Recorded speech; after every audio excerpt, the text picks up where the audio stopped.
अस्सलाम वालेकुम गाइस, कैसे हैं आप सब। होप सो आप सब लोग ठीक होंगे।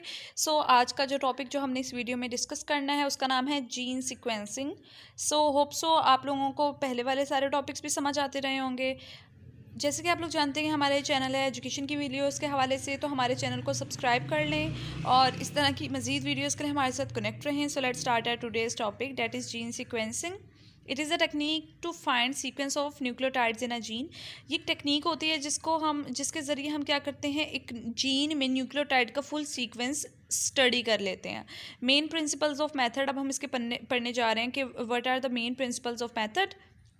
Generation of different sized DNA fragments of all starting from the same point and ending at different points। जितनी भी जनरेशन होती है ना, बेशक उनके डिफरेंट साइज DNA फ्रेगमेंट्स होते हैं, वो स्टार्ट एक ही पॉइंट से होती हैं लेकिन एंड डिफरेंट पॉइंट्स पर होती हैं। Separation of these different pieces of DNA on agarose gel. तो हम क्या करते हैं कि ये डिफरेंट पीसेस जो DNA के होते हैं इनको हम सेपरेट कर लेते हैं किस पर, एगारोज जेल पर। Reading of the sequence from the gel. अब इस जेल से हम सीक्वेंस को रीडिंग करते हैं, फिर इस जेल के ऊपर से सीक्वेंस की। उसके बाद है methods to generate pieces of DNA के पीसेस जनरेट करने के methods. For generation of different size DNA fragments, जो जनरेशन होती है डिफरेंट साइज डीएनए फ्रेगमेंट्स की, 2 मेथड्स आर जनरली यूज्ड। तो बेसिकली हम 2 मेथड्स यूज़ करते हैं उसके लिए।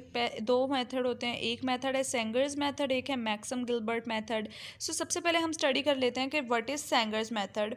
सेंगर्स method in which dideoxyribonucleoside triphosphate are use to terminate DNA synthesis at different sites.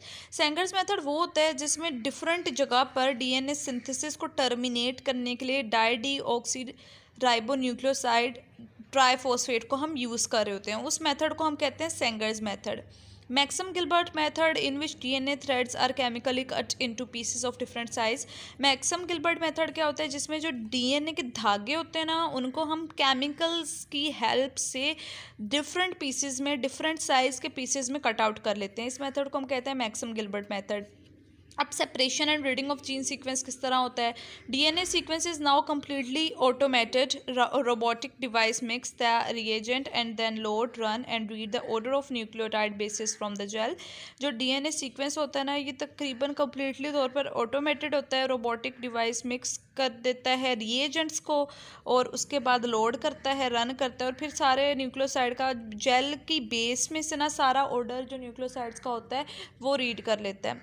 उसके बाद Sanger's method, it is also called enzymatic और डाइडिडॉक्सी मेथड। इसे जो सेंगर्स मेथड होता है ना, इसे हम ये एंजाइमेटिक या फिर डाइडिडॉक्सी मेथड भी कहते हैं। Chain terminating nucleotides labelled with different coloured fluorescent dyes are used. तो चेन को जो टर्मिनेट करते हैं न्यूक्लियोसाइड्स जिन पे लेबल हुए हुए होते हैं डिफरेंट कलर्ड फ्लोरेसेंट डाइज, उनको हम फिर यूज़ कर लेते हैं। All 4 synthesis reactions are performed in same tube and products are separated in the single lane of jail.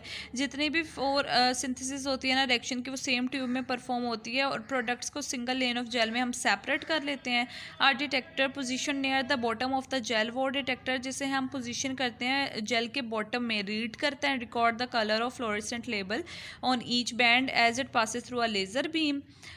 Computer then reads and stores this nucleotide sequence. उसके बाद जो computer होता है वो रीड करता है और स्टोर भी कर लेता है उस न्यूक्लियोटाइड के सीक्वेंस को। जैसा कि आप लोग ये देख रहे हैं, ये हमारे पास डिड्यूस्ड सीक्वेंसेस हैं और ये हमारे पास फ्रेगमेंट साइज है, जैसे G19, C20, T21, G22, T23, T24, A25, G26, A27, A28, T29, G30 and T31। Hope so आप लोगों को लेक्चर समझ आया होगा। अपना ख्याल रखें। अल्लाह हाफिज़।